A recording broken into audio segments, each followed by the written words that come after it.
We are back on Inside Politics. Our guest today is Dr. John Weil from MTSU, a political science professor and a presidential scholar. More importantly, we're talking about the Mueller investigation and the developments in that this week in Washington. Dr. Weil, interestingly, we talked about impeachment in the first part of it, talked about what the president is saying about it, but so far the Democrats are not talking about it. In fact, Nancy Pelosi, the Democratic leader in the House, says that's not a priority for them right now. Why not? Well, although this week's events were very consequential, there's still not enough probably to prove, high crimes, misdemeanor, treason, whatever the charges would be.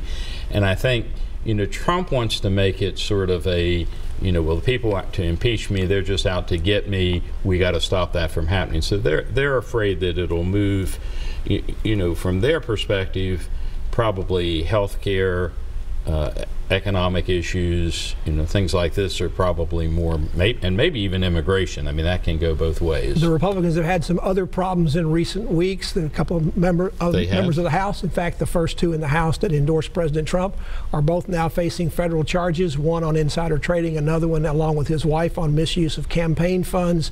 Are the Democrats going to run more on a corruption in Washington to help us get rid of that rather than on impeachment? It would be ironic, wouldn't it, for someone who ran on draining the swamp, seems to have brought more of the swamp with him than he's drained.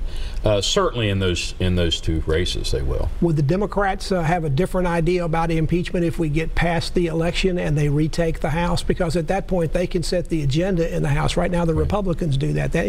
Particularly in terms of their own investigations by committees, we might see that change quite drastically from what we're having right now. Again, it's going to vary. So many times. I think one of the things maybe that's not as good about American politics as it should be, we've almost become more a parliamentary system where all these issues become nationalized. And I think many times the more important issues for a state are, an opioid crisis, or are we going to expand Medicaid within the state, or, how's our criminal justice system working?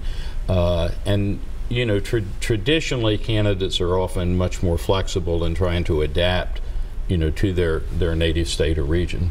So from impeachment to move ahead on all this stuff, aren't we eventually, if this is going to move forward, this can't be a Republican versus Democrat kind of issue. I mean, first, if the Democrats even have control of the House, yes, they can impeach, but it takes a 2/3 vote in the Senate. So there has to be, and I think for the good of the country, does there not have to be some kind of bipartisan support that something needs to be done, and that needs to be what it is? There does, and we've talked already about a number of parallels between this and the Watergate events, but I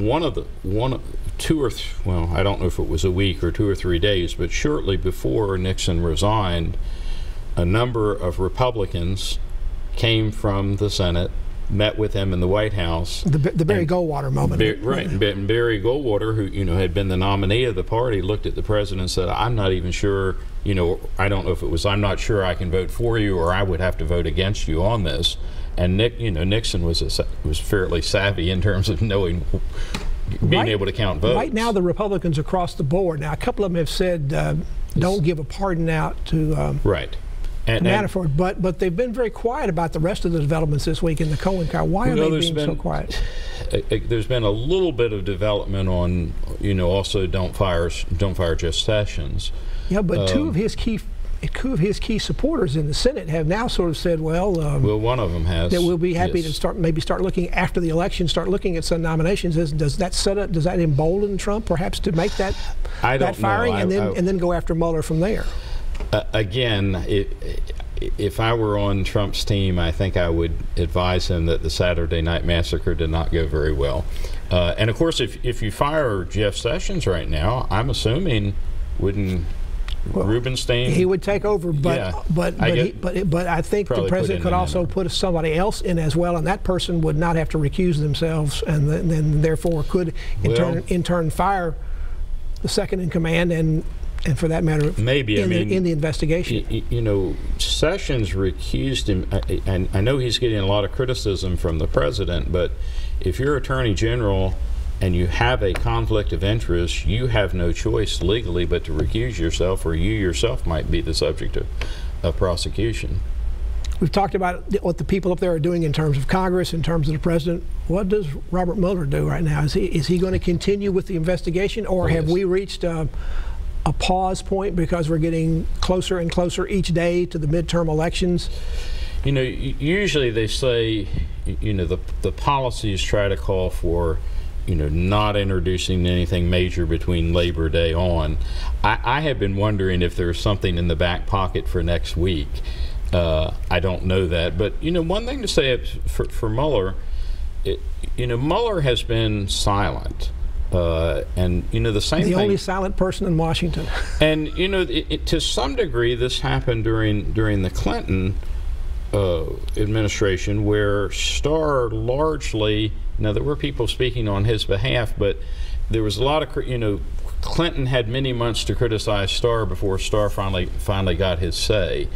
But to me, there's a sort of a quiet dignity in somebody who just, you know, doesn't make himself the center of attention, proceeds along. And of course, you know, one of the prosecutions actually took place in a courtroom other than his, you know, he wasn't actually leading this one on Cohen, and that could be more important ultimately than the Manafort conviction. Presidential scholar John Weil from MTSU is our guest. Back to continue our conversation with him after you watch these messages.